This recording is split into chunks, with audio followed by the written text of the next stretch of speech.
ఇంటికి అనుకోని అతిథులు వచ్చిన, లంచ్ బాక్స్ బోరింగ్ గా ఉన్న, లంచ్ ని చాలా ఫాస్ట్ గా కుక్ చేసుకొని తినాలన్నా ఈ వీడియో మీకు చాలా హెల్ప్ అవుతుంది. వీడియోని స్కిప్ చేయకుండా చూడండి. రెస్టారెంట్ స్టైల్లో వెజ్ ఫ్రైడ్ రైస్ చేసేసుకుందాం. Welcome to avakaya biryani.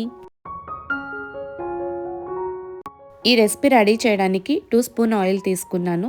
Oil కొంచెం హీట్ ఎక్కిందో లేదో చెక్ చేసుకొని 2 లేదా 3 పచ్చిమిర్చిల్ని సన్నగా తరిగి వేసుకోవాలి. అరకప్పు సన్నగా తరిగిన కర్రీ బీన్స్ ని ఇందులో వేస్తున్నాను. ఈ ఫ్రైడ్ రైస్ రెసిపీలో మనకి నచ్చిన వెజిటబుల్స్ ని యాడ్ చేసుకోవచ్చు. సన్నగా తరిగిన క్యాప్సికమ్ ముక్కల్ని హాఫ్ కప్ కి తీసుకుని వేసుకుంటున్నాను. వాటర్ కంటెంట్ ఉన్న వెజిటబుల్ ని అవాయిడ్ చేయాలి. మీడియం సైజ్ క్యారెట్ ఒకటి సన్నగా తరిగి ఇందులో వేస్తున్నాను. అన్ని వెజిటబుల్ యాడ్ చేసుకుంటాం కాబట్టి ఫుడ్ మరింత హెల్దీగా అవుతుంది. లంచ్ బాక్స్లో ఎప్పుడు బోర్ కొట్టే ఫుడ్ కాకుండా అప్పుడప్పుడు ఇలా స్పెషల్ ఐటమ్స్ని కూడా ప్రిపేర్ చేసి తీసుకెళ్ళండి. లంచ్ బాక్స్లో ఫుడ్ సగం సగం తిని తీసుకొచ్చే పిల్లలకి ఈ రెసిపీ పెట్టారనుకోండి, లంచ్ బాక్స్ మొత్తం ఖాళీ అయిపోతుంది.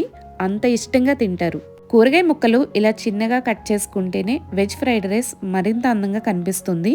ఆయిల్లో ముక్కలన్నీ బాగా వేగిన తర్వాత ఇప్పుడు రైస్ని యాడ్ చేసుకోవాలి. రైస్ నేను 1 బౌల్ క్వాంటిటీకి తీసుకుంటున్నాను. బాయిల్ చేసిన బాస్మతి రైస్ వేస్తున్నాను.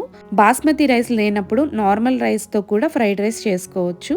మనకి రెస్టారెంట్లో ఫాస్ట్ ఫుడ్ సెంటర్లో దొరికే వెజ్ ఫ్రైడ్ రైస్ టేస్ట్ రావాలంటే బాస్మతి రైస్ తీసుకుంటే చక్కగా ఫ్లేవర్ వస్తుంది. రైస్ని వెజిటబుల్స్ మీద బాగా పరిచి ఇప్పుడు నేను 1 స్పూన్ కారం వేస్తున్నాను. కారాన్ని ఎక్కువగా తినాలనుకుంటే ఇంకో స్పూన్ కారం యాడ్ చేసుకోవచ్చు. దీంట్లో 1/2 స్పూన్కి సాల్ట్, 1/2 స్పూన్కి టేస్టింగ్ సాల్ట్ కూడా యాడ్ చేస్తున్నాను.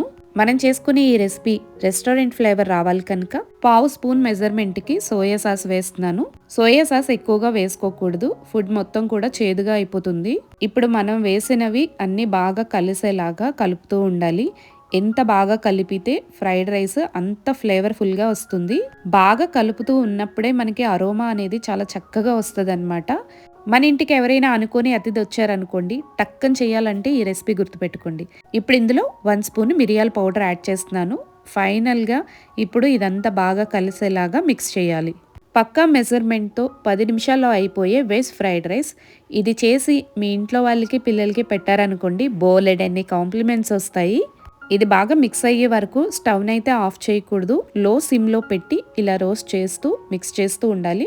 ఇంకా అవ్వలేదా అనుకుంటున్నారా? అయిపోయిందండి. లాస్ట్గా ఇందులో సన్నగా తరిగిన ఉల్లికాడ ముక్కలు, సన్నగా తరిగిన కాస్తంత కొత్తిమీర. ఇక ఇప్పుడు ఇవన్నీ కలిసేలాగా మళ్ళీ ఒకసారి బాగా కలుపుకోవాలి. ఈ రెసిపీ ఫైనల్ స్టేజ్కి వెళ్ళడానికి ఇంకాస్త సమయం ఉంది. ఈలోపు మనం ఇంటికి సంబంధించిన ఒక టిప్ షేర్ చేసుకుందాం. ఇంట్లో ఉన్న ఫ్లోర్ని క్లీన్ చేయాలి అంటే మార్కెట్లో దొరికే చాలా ప్రొడక్ట్స్ తెచ్చుకొని వాడుతూ ఉంటాం. నేనైతే షాంపూతో పాటు డెటాల్ వేసి క్లీన్ చేస్తూ ఉంటా. నేను ఎందుకు అలా వాడతాను అంటే ఫ్లోర్ క్లీనర్లో ఉండే యాసిడ్ వల్ల నా చేతులు మండుతాయి కాబట్టి. మరి మీరు ఎలా ఫ్లోర్ క్లీన్ చేస్తారో కామెంట్ చేయడం మర్చిపోకండి. మీరు చెప్పే టిప్ చాలా మందికి ఉపయోగపడుతుంది. వేడి వేడిగా గుమగుమలాడుతూ చక్కగా ఫ్రైడ్ రైస్ అయితే రెడీ అయిపోయింది. 10 నిమిషాల్లో చాలా ఈజీగా చేసుకుని నా స్టైల్ వెజ్ ఫ్రైడ్ రైస్ ఇది. మీరు కూడా ఒకసారి ట్రై చేసి టేస్ట్ చూడండి. ఏంటి చూస్తున్నారు? వీడియో ఎలా ఉందో కామెంట్ చేసి వీడియోని లైక్ చేసి మన ఛానల్లో వచ్చే మరిన్ని వంటల వీడియోల కోసం ఛానల్ని సబ్స్క్రైబ్ చేసి పెట్టుకోండి. నెక్స్ట్ వీడియోలో మరిన్ని టిప్స్తో మంచి వంటతో మళ్ళీ కలుద్దాం. అంతవరకు టేక్ కేర్.